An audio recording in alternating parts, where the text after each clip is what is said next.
ความตั้งอยู่ไม่ได้แห่งทุกข์คือนิโรธเหมือนน้ำไม่สามารถตั้งอยู่ได้ในใบบัวใบบอนจึงมีคำว่านิโรธนิเป็นอภาวธาตุแปลว่าไม่มีโรธะแปลว่าที่กั้นแปลว่าขอบแปลว่าเขื่อนนิโรธแปลว่าไม่มีอะไรกั้นกลางไว้ให้ความทุกข์หรืออะไรต่างๆตั้งอยู่นี้ได้ไหลหนีแต่ก็ยังไม่รู้จะแปลอย่างไรที่จะเข้าใจชัดเจนคุมความไว้ได้ง่ายที่สุดก็เลยบอกว่านิโรธแปลว่าดับทุกข์น่าจะแปลหมายว่าไม่มีทุกข์ให้ดับมันเบิดแล้วคือไฟมอดไฟกับไฟมอดมันคนละอันอยู่ดิถ้ามอดไฟก็แปลว่ามีไฟกำลังลุกอยู่ต้องการจะทำให้มันมอดนี่เรียกว่ามอดไฟ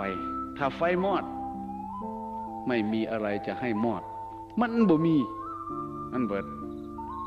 เพราะนั้นนิโรธนิโรธะแปลว่าไม่มีอะไรกั้นกลางไว้ซึ่งความทุกข์ให้มันขังอยู่ในจิตได้มันไหลหนีหมดสัจจญาณรู้ความจริงว่าทุกข์เป็นอย่างนี้เหตุให้เกิดทุกข์เป็นอย่างนี้ความดับไม่เหลือแห่งทุกข์เป็นอย่างนี้ทางปฏิบัติเพื่อจะดับทุกข์เป็นอย่างนี้ในธรรมจักรจึงบอกเป็นอย่างนี้อย่างนี้ดังนี้สามอันพุ่นนี่สามนี่พุ่นเป็นอย่างนี้อย่างนี้ดังนี้พุ่นมันยังว่าอีกเล็กเข้าไปอีกนั่นคือสัจจญาณรู้ความจริงกิจญาณรู้การกระทำเพื่อสิ่งนี้กัตตญาณรู้ว่ามันหมดไปแล้วเท่านี้มันยังเหลือเท่านี้จึงบอกว่าอย่างนี้ดังนี้ขึ้นมาอีกเด้ทุกนี้เรากำหนดรู้แล้วว่าทุกนี้เป็นดังนี้อย่างนี้ดังนี้อยู่หันสามนี้ผลเป็นตีไปตีมาอยู่หันทีนี้พอมาถึงยุคหลังๆอรรถกถาท่านขยายอาหังสุขิโตโหมิอาหังอริโลโหมิอาหังอภยาปัสโสโหมิอาหังสุขีอัตตนังปริหารามิสัพเพสัตตาสัตว์ทั้งหลายทั้งปวงที่เป็นเพื่อนทุกข์เกิดแก่เจ็บตายด้วยกันทั้งหมดทั้งสิ้นเอาเวลาพ้นทุกข์จงเป็นสุขเถิดอย่าได้มีเวรแก่กันและกันเลยอาภัยปัสสาวตุจงเป็นสุขเถิดอย่าได้มีความพยาบาทเบียดเบียนซึ่งกันและกันเลยอานิฆาโหตุจงเป็นสุขเถิดอย่าได้มีความทุกข์กายทุกข์ใจเลยสุขีอัตตานังปาริหารันตุจงมีความสุขกายสุขใจรักษาตนให้พ้นจากทุกข์ภัยอันตรายทั้งสิ้นด้วยเถิดท่านทั้งหลายท่านที่มีทุกข์ขอให้พ้นจากทุกข์ท่านทั้งหลายท่านที่มีสุขขอให้สุขยิ่งขึ้นไปสัพเพสัตตาสัตว์ทั้งหลายที่เกิดจากสาราภูสาที่เกิดจากอันทาสาที่เกิดจากสังเสทาสาที่เกิดจากโอปาปาทิสาจงมาหักเอาส่วนบุญส่วนกุศลที่ข้าพเจ้าแผ่ไปให้ทุกดวงรับเถิดโอกาสาวันทามิพันเตเจติยังสัพพังสัพพทาทาเนสุปฏิทิตังวินิกาธาตุมหังโพธิพุทธาโลปังสังฆารังสัทธากายสาวัจจสามา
กาสาวันนานิพันติสาบังอปาลาทังขมารณีพันติ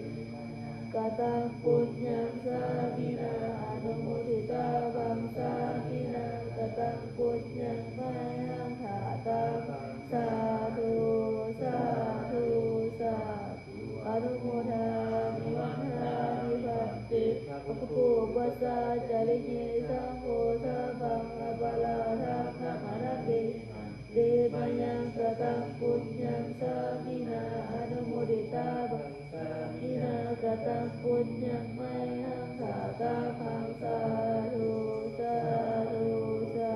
ธุอนุโมทามิวนาสุขันติกายกรรมวจีกรรมมโนกรรมสัพพะปังพุทธังอโหสิกายกรรมวจีกรรมมโนกรรมสัพพะปังธรรมังอโหสิกายกรรมวจีกรรมมโนกรรมสัพพะปังสังฆังอ